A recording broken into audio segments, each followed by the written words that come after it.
Let's talk about the foods. There's 7 of them that have the potential to actually kill you. So you need to know about these. So let's start at number 1, green potatoes. But guess what? If you are on keto, you're not going to be eating potatoes at all. So you're pretty much safe. But for those people who are not on keto, avoid green potatoes. When you see the green pigment, which is a combination of chlorophyll as well as solanine, realize that is a nerve toxin, and it becomes very toxic at about 3 to 6 milligrams per your kilogram body weight. And there's roughly about between 30 and 50 milligrams of this chemical in potatoes, but realize you have to be eating the green part of that potato. So if you're not on keto and for some reason you eat potatoes, just cut off the green parts, okay? I found the average person in the US consumes 1 potato every single day. So since there's a lot of people not eating potatoes because they're on keto, the other percentage of people are making up, and they're probably doing quite a bit of potatoes. Probably not in the form of raw potatoes, but probably in the form of potato chips or French fries. But this compound, solanine, is a natural pesticide designed to protect the potato. But if you are exposed to it, it can cause nausea, vomiting, bleeding internally, paralysis, coma, and potentially death. All right, number 2, nutmeg, the spice nutmeg. The compound in nutmeg that's poisonous is called myristicin. And even at 2 milligrams, you'll get a fever and a headache. At about 7.3 grams, you can start losing consciousness. And if you consume 1 whole nutmeg, you could potentially get what's called nutmeg psychosis, because nutmeg mimics certain psychoactive compounds that they use in certain medications. There's been a report of an 8-year-old who ate 2 of the whole nutmegs and died.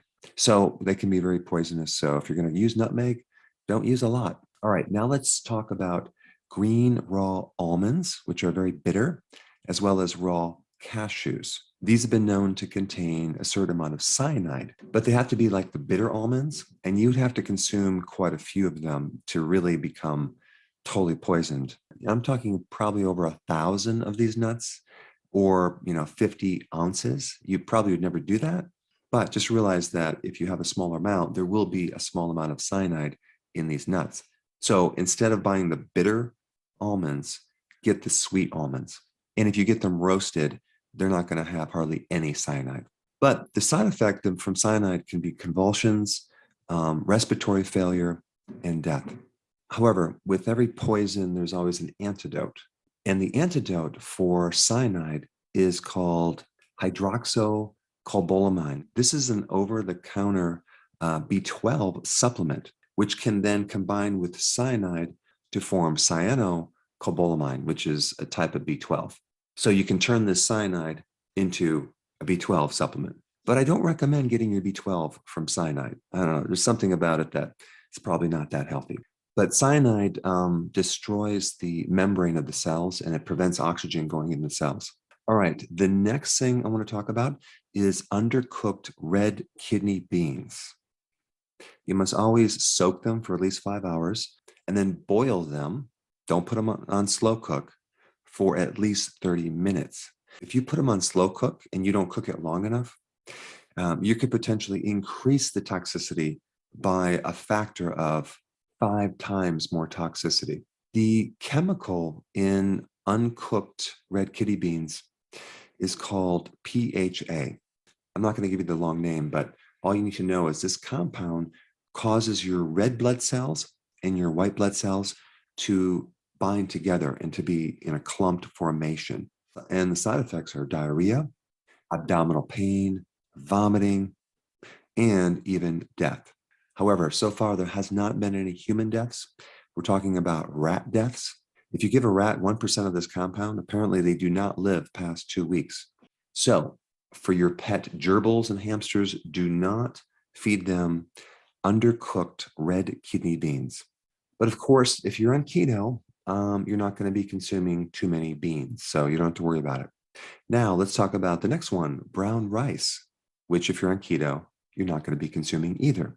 But brown rice has arsenic, which can lead to heart disease and bladder cancer and many other symptoms. Now, the reason why you have arsenic in brown rice is because a lot of times the soils that they're grown on used to be grown on cotton, which was heavily sprayed with arsenic. Until fairly recently, they used to use a lot of arsenic in insecticides and pesticides. And so the soils have been contaminated, and that can get absorbed right into certain plants, but especially brown rice.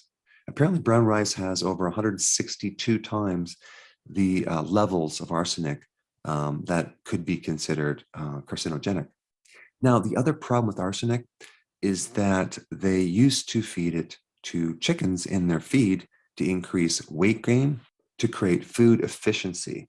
Now, what is food efficiency? That is a situation where the chicken is so fat, it's not eating anymore. It's not hungry anymore. And that's all because of arsenic.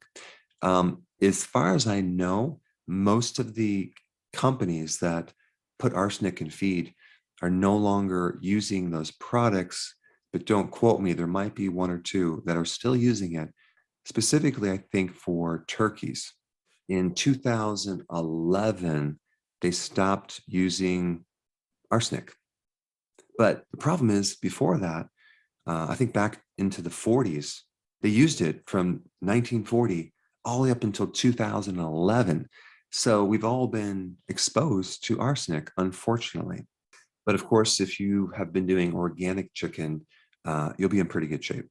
Now, one indication that you have arsenic poisoning is if you look on your nail, there'll be these white lines horizontally on your nail. That could be an indication that you have too much arsenic in your body. And just as a side note, there are certain antidotes to arsenic. One is blue-green algae, the other is selenium, and the other is zinc.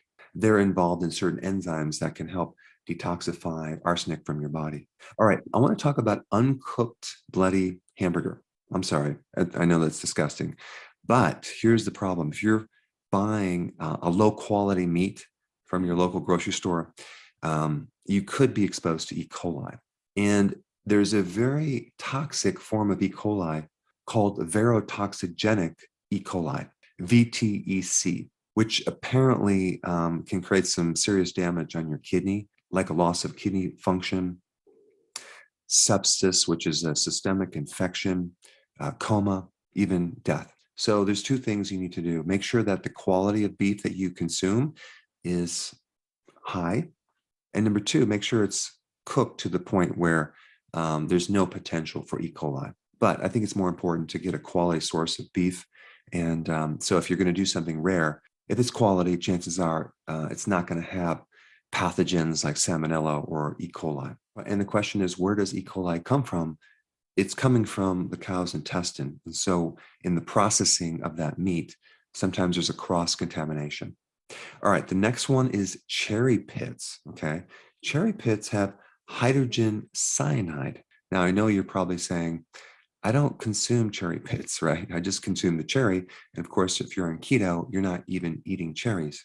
But just in case you end up swallowing a few, they are a bit toxic. Like one red cherry pit has 3.9 milligrams of hydrogen cyanide. And one black cherry pit has 2.7 milligrams. But one Morello cherry pit has 65 milligrams of hydrogen cyanide. And the toxicity level would be between 0.2 to 1.6 milligrams per pound of your body weight. So if you're a pretty light person, let's say you weigh under 100 pounds, 0.2 times 100 pounds is 20 milligrams. So if you're accidentally consuming one Morello cherry pit, which has 65 milligrams, you could be way over the limit. So the symptoms of being exposed to hydrogen cyanide would be abdominal pain, of course. It'd be nausea, headache, and other more serious fatal symptoms. All right, that includes our list of foods that you need to avoid. And the next video I think you should watch right now is the healthiest foods you need to eat. Right here, check it out.